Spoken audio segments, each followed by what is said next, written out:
Yo, what's up mga kaibigan? This is I2K po again. Yan, nandito ulit tayo sa channel ni Pinas News Insider. Dito ulit tayo magbibigay ng komento at reaksyon. Kaya samahan nyo guys. Let's go! Iniyak ni Chinese President Xi Jinping na hahanap ito ng solusyon para makapangisda pa rin ang Filipinos na nasa natural fishing ground umano dyan sa bahagi ng West Philippine Sea. Ito ang isa sa tinalakay ni President Xi at ni Pangulong Ferdinand Marcos Jr. na kasalukuyang nasa China sa kanyang state visit. Ayon kay Marcos na napagkasunduan nila na makahanap ng ilang paraan na makakatulong para sa mga mangingisdang Pilipino na makapangisda muli sa nasabing bahagi ng karagatan. Nagkasundo rin ang dalawa na magkaroon ng malalimang kooperasyon para mapanatili ang kapayapaan sa rehiyon. Kasabay din ito ay pumirma ng kasunduan ng dalawang bansa sa pagtatayo ng communication mechanism sa maritime issue sa pagitan ng Department of Foreign Affairs ng ating bansa at Ministry of Foreign Affairs naman ng China. Narito ang bahagi ng pahayag ni Pangulong Ferdinand Bongbong Marcos Jr.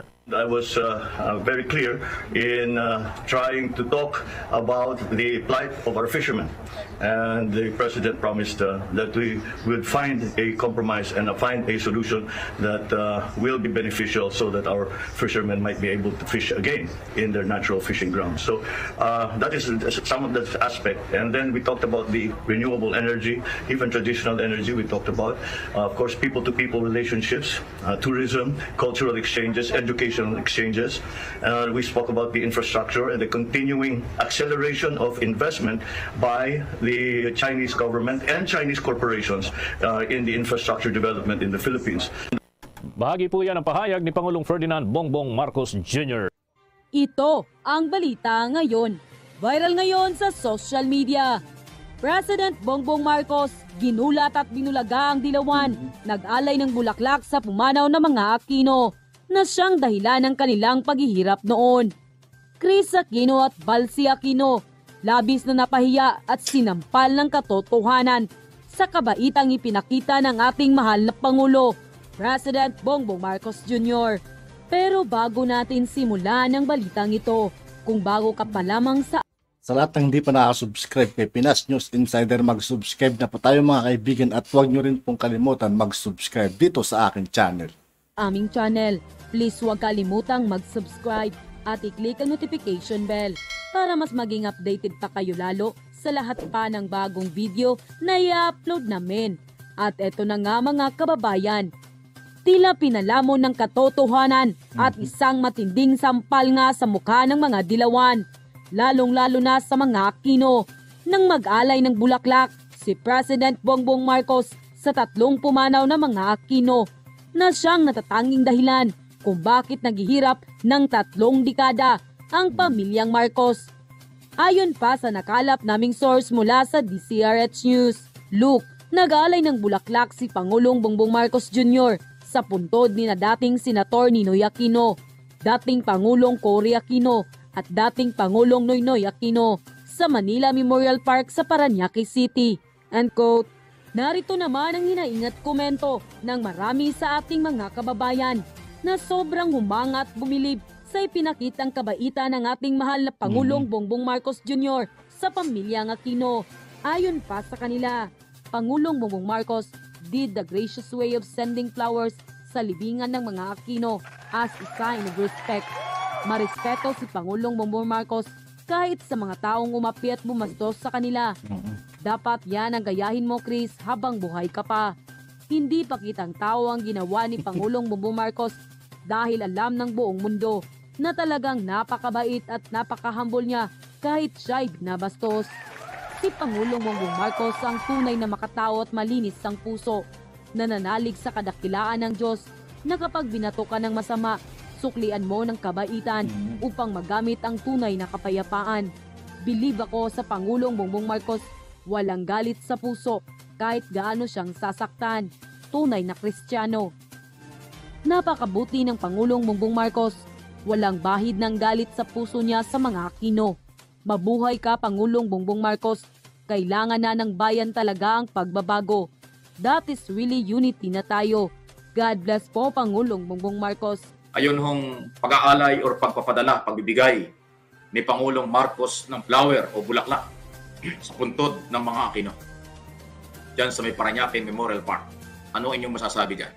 Nagpadala po ng bulaklak ang Pangulo doon po sa mag-asawa at mag-ina, pamilya. Kasi nandoon yung dating Senador Ninoy Aquino. Okay? Nandoon ang dating Pangulong Cory Aquino.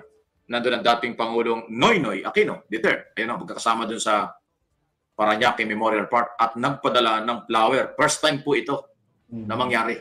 Ngayong Pangulo na si Pangulong Ferdinand Romualdez Marcos, first time po silang magpadala ng bulaklak. At maganda itong, ako nakikita ko dito, maganda ito. Baka ito yung tunay na at totoong pagkakaisa. Kung yung mga gunita nung araw na hindi pa nakabalik sa kapangyarihan ng mga Marcos, walang bulaklak na ganyan na ipinadala sila kung di ako nagkakamali. Ano, ha? Alam ko ngayon lang. Pero maganda ito dahil Pangulo ang nagpadala mismo Office of the President, President Ferdinand Romualdez Marcos. Doon po sa puntod ng mga Aquino. 3 nga yun eh. At pinagbilaki pa nga, ipinost pa na nga sa social media ni Chris Aquino, yung anak na bunso ng mga Aquino. At siyempre, natuwa din sila dahil naalaala ng ating Pangulong Marcos ang puntod or mga labi. Ayun hong pinaglilibingan ng mga Aquino. Dating senador, dating Pangulo, 2 dating Pangulo, yung mag-ina. So, kung natuwa yung mga pamilyang Aquino, dapat matuwa din yung mga dilawan at iba pa. Walang politika yan. Talaga lang hong, wala hong yan yung personal na kailang ipinagkaloob ng ating Pangulo na bulaklak. Nag-alay o nagbigay ng lalaki ng bulaklak na ipinadala. At nandoon, nakatayo doon sa mga puntod ng mga Aquino.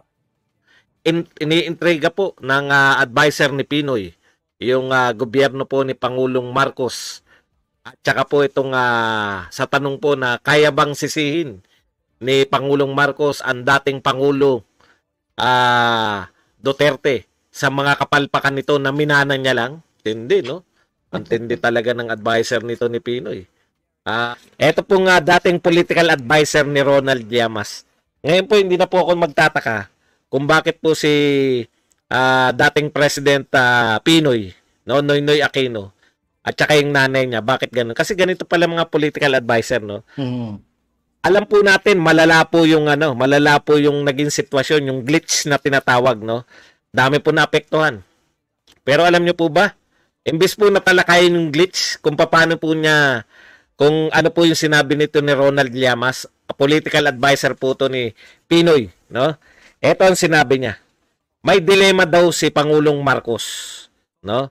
Dahil yung problema raw po sa agrikultura at problema rito sa transportasyon, particular nga yung naganap diyan sa NAIA, no? Ibang klase po talaga mag-isip to. Alam niyo raw po kung ano ang problema ni Pangulong Marcos. Ang dilema niya raw, paano niya ipapasa ang sisi, no, kay dating Pangulong Duterte, samantalang alam daw ng lahat na kaya nanalo si Marcos dahil kay Duterte, etc., etc. Okay, pana-intriga po yung pinasok, no? Pero ganun po talaga mag-isip yung mga Aquino, eh. Yung gobyerno po ni Aquino, wala po tayong aasahan dyan, no? Sila po muna. So, ang paraan po nila ng paglutas ng problema, hindi po lutasin kung ano yung problema. Ito po pinatutunayan nito ni Llamas. Ang sinabi niya, dilema daw ni Bongbong Marcos. Paano niya ipapasa yung sisi sa lahat ng mga problemang kinaharap niya tulad ng sibuyas at tong glitch kay Pangulong Duterte. Grabe, no? Ibig sabihin, ayon dito sa advisor ni Pinoy, pag naipasa mo na sa dating presidente, wala ka ng problema.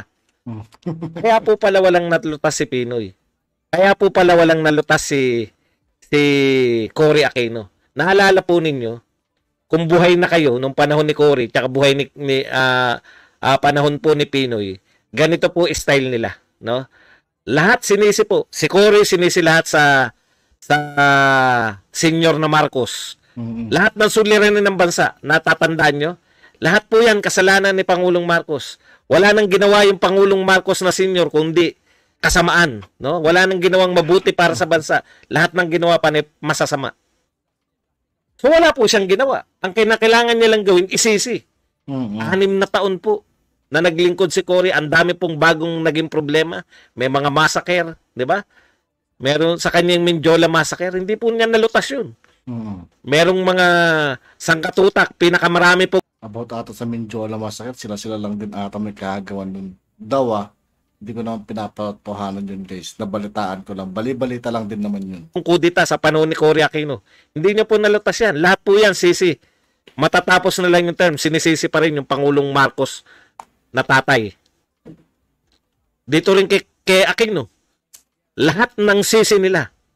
May problema lang po. Wala po silang bagong problemang create. Lahat po ng problema, 6 na taon na naglilingkod.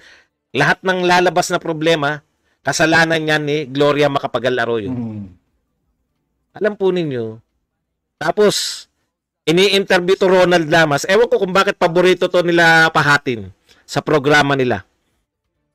Ini-interview po ni si Ronald Llamas. Instead po na ang sagutin, paano lulutasin yung problema sa NAIA, hindi po. Simple lang sa kanila. Yung mga utak Aquino, wala po silang problema sa paglutas. Simple lang po ang problema ng Ronald Llamas. Paano daw sisisihin ni Pangulong Marcos si dating Pangulong Duterte? Hindi, no? Yung pa talaga, Kaya kayo walang yung pa talaga nagawa inisip sa nila eh. Pilipinas. Nung panahon ng panunungkulan ninyo, wala kayong naging proyekto dahil ang gusto nyo lang magpapogi, magpabango. Lahat ng mga masasamang nangyayari rito sa Pilipinas, kagagawan niya nung nagdaang administrasyon. Galing utak pala ni Ronald Llamas yan. Yan pala yung pinapayo niya rito kay Pinoy. Kaya pala ganyan ang patakbo. Alam niyo po si Pangulong Duterte, ni minsan hindi po natin naringgan, no? Tama. Hindi po yan natin naringgan na hindi ko naman kasalanan yan. Inabutan ko ng problema yan. Never po. May nakita silang problema, nilutas niya yung nakita niyang problema. LRT, MRT, araw-araw nun, natatandaan niya, panahon ni Pinoy, di ba? Kaya pala hindi niresolve ni Pangulong Aquino yan. Dahil sinisisi niya lang sa nagdaang administrasyon. 6 years, walang ginagawa. Araw-araw po, may nasisira nung panahon ni Pangulong Aquino. Pagdating po ni Duterte, halos wala na tayong nabalitang nasira yung MRT. Ito pong airport, sinasabi ni Llamas na minana lang yung problema. Naringgan nyo po ba na may ganyang problema tayo kay Pangulong Duterte? Hindi ko po pinagsasabong yung dalawa. No? Attitude. Si Pangulong Duterte po, tsaka si Pangulong Marcos, hindi po yan katulad ng mga Pangulong Aquino. Ng dalawang Pangulong Aquino. Na ang tanging ginagawa ay sisihin yung nagdaang administrasyon. Tama. Worker po itong mga to eh. Habang pinoproblema ng dalawan, dapat sisihin kung sino dapat sisihin. Nagtatrabaho po si Pangulong Duterte. Real talk po yan. Si Pangulong Duterte nagtrabaho. Matindi ang problema natin sa droga. Nag-conduct siya ng war on drugs. Sinabi niya ba na kasalanan to lahat ni Pinoy? Huwag ako sisihin nyo sa problema ng droga. Walang ganun. Naglingkod siya, tumakbo siya. At yun nga po mga kaibigan, dito po tatapos ang ating reaction video. Muli ako po si I2K ng Sundalo ng Dunggalo at 811. Maraming salamat sa patuloy na pagsuporta. Yeah, peace out.